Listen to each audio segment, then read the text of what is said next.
E muitos frutos até o fim perseverantes.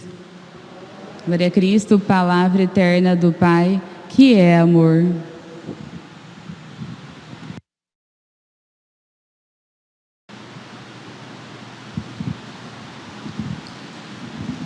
O Senhor esteja convosco. Proclamação do Evangelho de Jesus Cristo, segundo Lucas.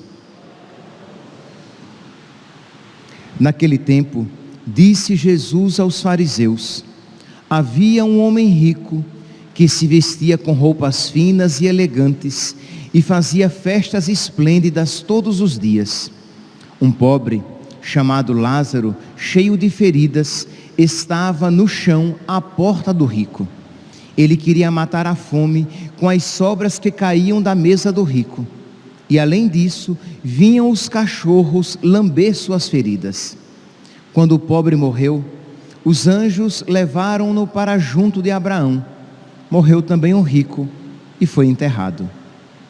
Na região dos mortos, no meio dos tormentos, o rico levantou os olhos, viu de longe a Abraão, com Lázaro ao seu lado.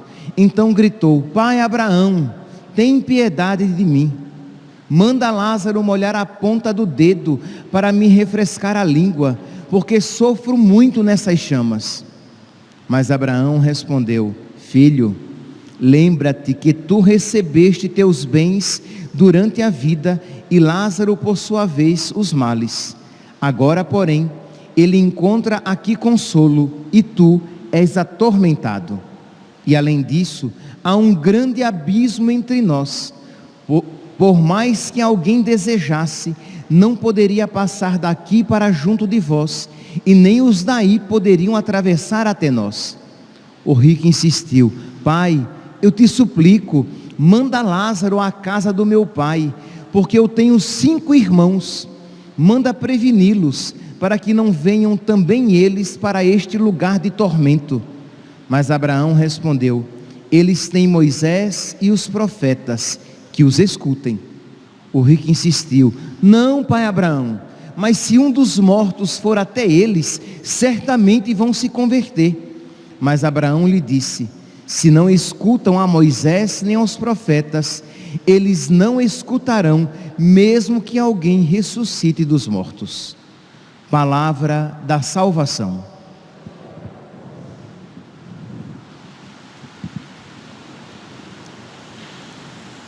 Caríssimos irmãos e irmãs, nós estamos com este Evangelho de hoje, retirado do capítulo 16 de São Lucas, e nós sabemos que se isso é uma realidade normal na liturgia, durante a Quaresma é uma realidade muito presente, isto é,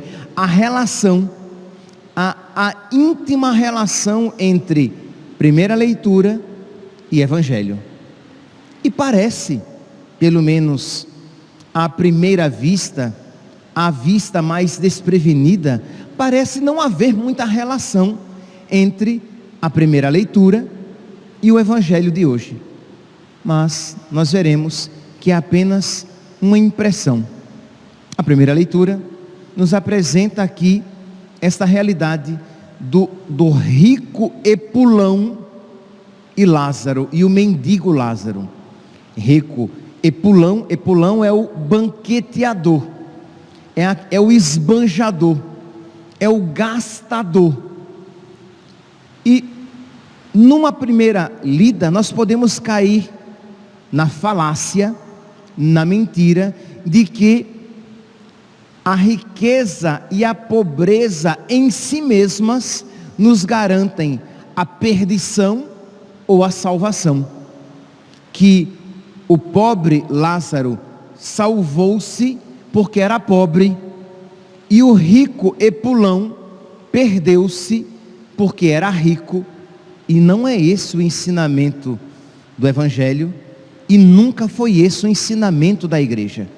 Por que é que o rico se perde? Porque ele é epulão e egoísta, porque ele não se recordou, porque ele não voltou os olhos para aquele pobre que se sentava à sua porta, querendo matar a fome com as migalhas que caíam da sua mesa. Isto é, este rico gastador, esbanjador, epulão, ele tinha o seu coração fechado para aquele seu irmão, para aquele mendigo que estava à porta da sua casa. Maldito o homem que coloca a sua confiança no homem, como diz aqui o profeta Jeremias. Maldito o homem que confia no homem e faz consistir a sua força na carne humana, enquanto o seu coração se afasta do Senhor. Maldito o homem, não aqui no sentido que confia noutra pessoa. Imaginem, se esta fosse a interpretação, nós não confiaríamos mais em ninguém. Os filhos não confiariam nos pais, os amigos não confiariam nos amigos, porque afinal de contas somos homens, somos seres humanos. Mas o que é que esta passagem do profeta Jeremias quer nos ensinar? Maldita a pessoa, maldito o ser humano, maldito o homem que coloca a sua confiança nas coisas humanas, que coloca a sua confiança nos bens passageiros, que espera encontrar realização plena da sua vida nas coisas criadas. Aí sim, você pode ver que a leitura ela ganha uma nova luz.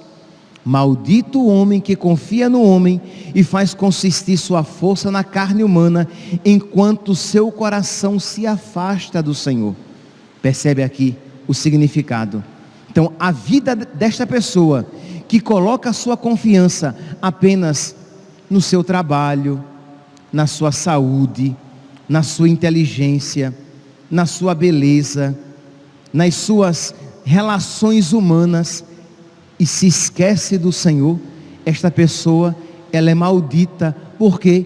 Porque ela é como um cardo no deserto, que não chega à floração, que prefere vegetar na secura do ermo, em região salobra e desabitada. Mas aquele que confia no Senhor, isto é, aquele que coloca a sua confiança no Senhor, seja ele rico, seja ele pobre, porque, meus santos, no inferno existem ricos e pobres, e no céu existem ricos e pobres. Nós temos reis e rainhas que são reconhecidos santos na igreja. Então a questão aqui não é simplesmente a riqueza ou a pobreza materiais. A questão aqui é onde está o seu coração. Se o seu coração se esqueceu do Senhor, porque se o seu coração não se esqueceu do Senhor, você não se fechará na sua riqueza, você se lembrará dos seus irmãos, você será misericordioso. E se você é pobre, você não se desesperará na sua pobreza, nem viverá ambicionando simplesmente as coisas da terra, porque você pode ser um pobre apegado, idólatra das coisas passageiras. Então, maldito aquele que coloca a sua confiança nas coisas deste mundo. E aqui, meus santos, quando a palavra é então colocada desta maneira, todos nós aqui podemos e devemos pedir a Deus que Ele nos ensine a sabedoria, que nós coloquemos o nosso coração nas coisas que não passam. É claro que nós precisamos trabalhar, é claro que nós precisamos receber dinheiro para pagar as contas, para sustentar os filhos, para comprar os remédios, para comprar os víveres necessários. É claro que nós precisamos, mas precisamos ter o nosso coração voltado para Deus, sabendo que não só de pão vive o homem, mas de toda a palavra que sai da boca de Deus. Que em primeiro lugar está Deus e as realidades espirituais, e embora isso possa estar muito claro na sua inteligência, Não é verdade. Que isso esteja claro, esteja claramente presente nos seus afetos. Então nós precisamos reorientar o nosso interior, para que nós aprendamos a colocar a nossa esperança em Deus, para que a nossa alegria consista em Deus, para que nós sejamos felizes, por exemplo, não porque ganhamos na Mega Sena, ou porque temos dinheiro de sobra, mas porque temos fé em Deus e virtude, temos caridade no nosso coração, de modo que somos generosos com alegria e não com pesar. Nós ajudamos os nossos irmãos porque sabemos que são nossos irmãos, porque sabemos que quando fazemos o bem ao irmão, é a Cristo que nós fazemos o bem. Eu tive fome e me deste de comer, eu tive sede e me deste de beber. Ora, Jesus que me agracia constantemente, a única maneira que eu tenho de fazer caridade com Jesus, de dar a Ele o que Ele me deu, é dando ao necessitado, porque Ele é rico, Ele é todo poderoso, Ele não necessita de nada, mas no pobre, Ele passa fome, no mendigo, Ele é doente, no desprezado, Ele é abandonado. Então eu posso dar a Ele, no necessitado, o que a mim Ele concede. No livro do Deuteronômio, no capítulo 15, no versículo 17, no versículo 7, Deuteronômio, capítulo 15, versículo 7, nós iremos encontrar este mandato de Deus: não endurecerás o teu coração e não fecharás a mão diante do teu irmão pobre. É claro que nós poderíamos encontrar várias passagens no Novo Testamento, né, por exemplo, daquele chamado bom samaritano, que ajuda aquele pobre, aquele que cai na mão dos ladrões, e tantas outras passagens. Mas isso que já estava presente lá no Antigo Testamento, isto é, e essa imagem tão própria nossa, né? Não endureça o coração, nem feche a mão diante do teu irmão pobre. E nós poderíamos dizer, porque Jesus isso nos ensinou, diante do Cristo pobre. Cristo nesse mundo, Ele é pobre, Ele é nu, Ele é carente, Ele é abandonado, Ele é preso, e nós podemos ajudá-lo. E aqui, meus santos, nós não precisamos ser ricos ganhadores da Mega Sena. Nós, com o que temos, podemos ser generosos.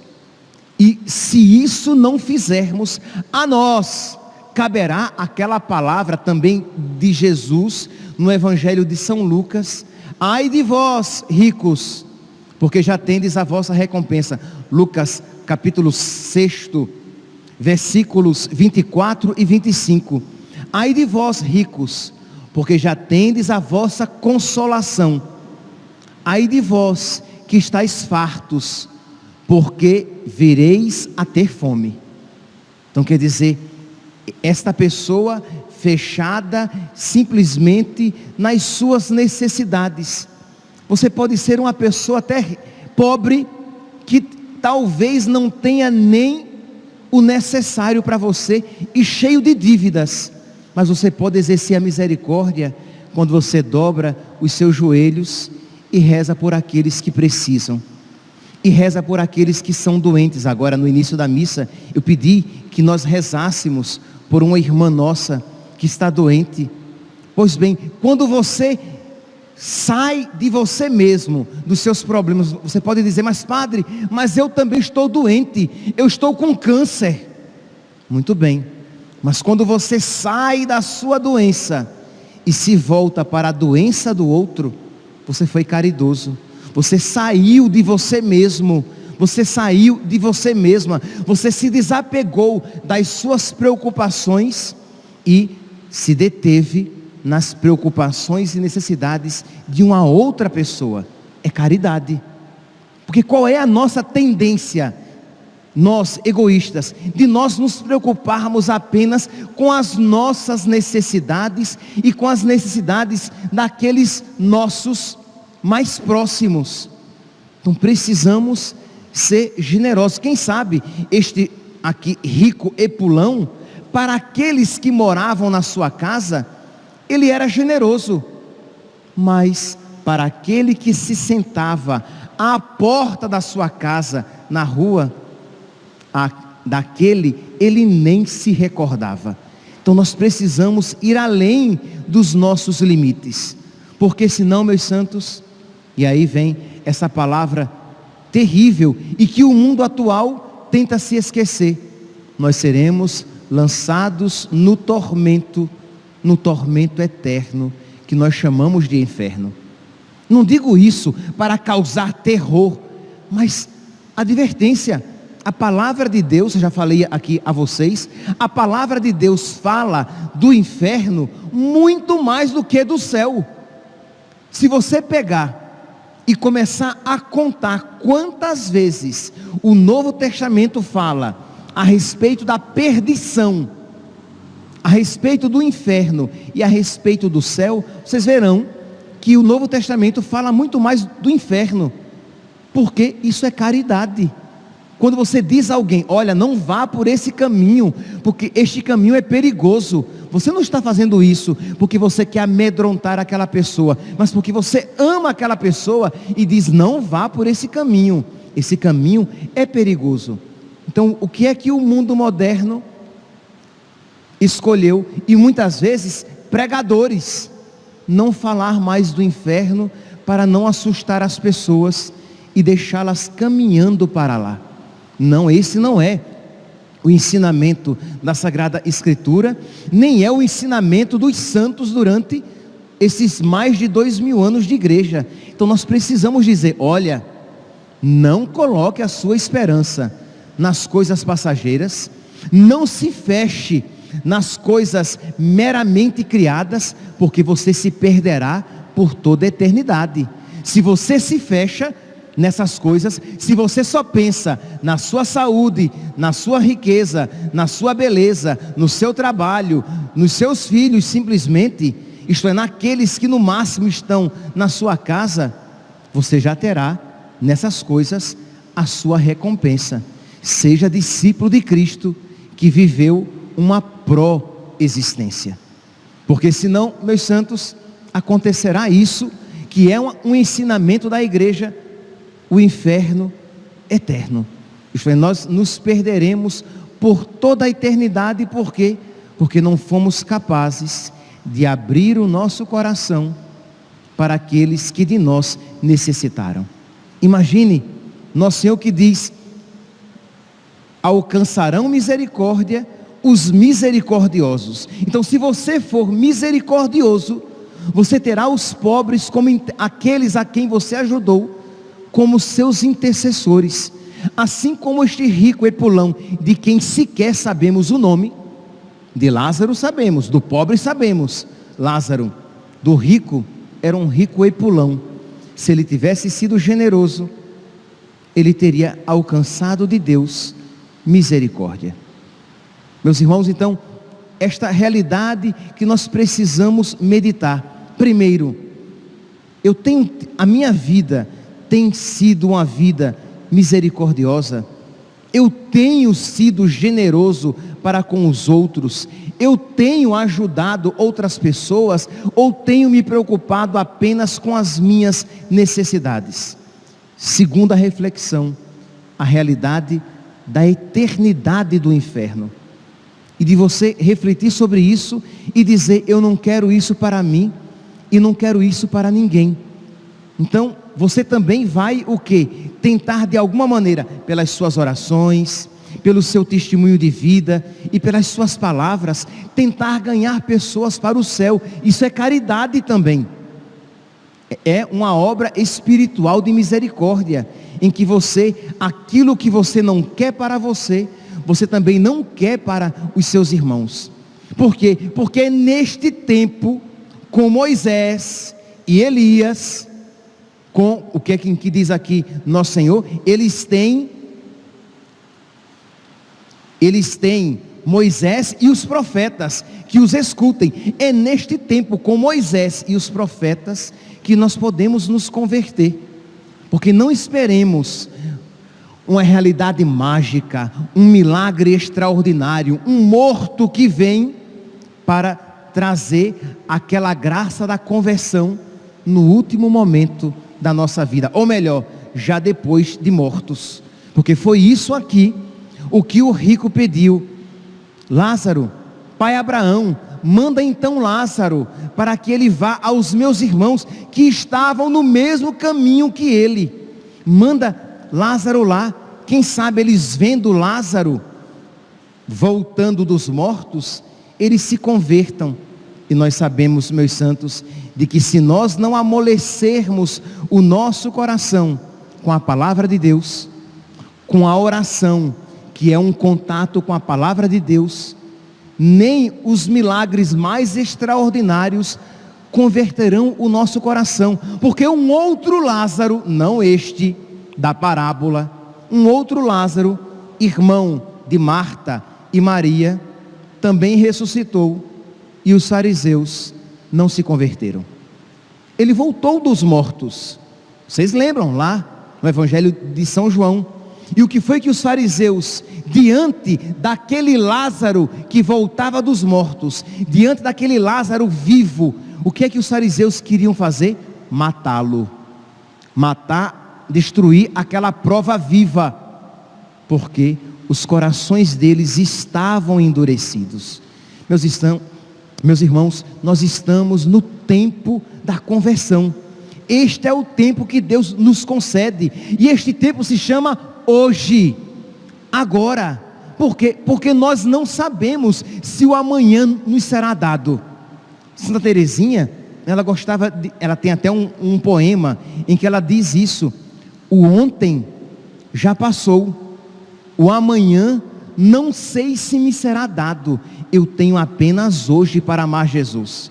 Nós podemos então parafraseá-la: o ontem já passou, o amanhã eu não sei se me será dado, eu tenho apenas hoje para me converter e amar a Deus. Eu tenho apenas agora, porque você não sabe se você chegará ao final do seu dia. Então você que acompanha pelas redes sociais, vocês que estão aqui sentados nos bancos da igreja, supliquemos: meu Deus, concede-me um coração semelhante ao teu, um coração que se importa com o irmão, um coração que se desprende do seu egoísmo, um coração que é maleável à vontade de Deus e que se deixa guiar pela vontade de Deus, um coração que não vive em si mesmado e com os olhos voltados para as recompensas imediatas que este mundo oferece, porque é verdade, este mundo oferece recompensas imediatas, é verdade que este mundo oferece recompensas prazerosas, mas são recompensas fugazes, são recompensas passageiras e são recompensas imperfeitas. Maldito o homem que coloca a sua confiança nas coisas deste mundo, porque juntamente com elas ele passará.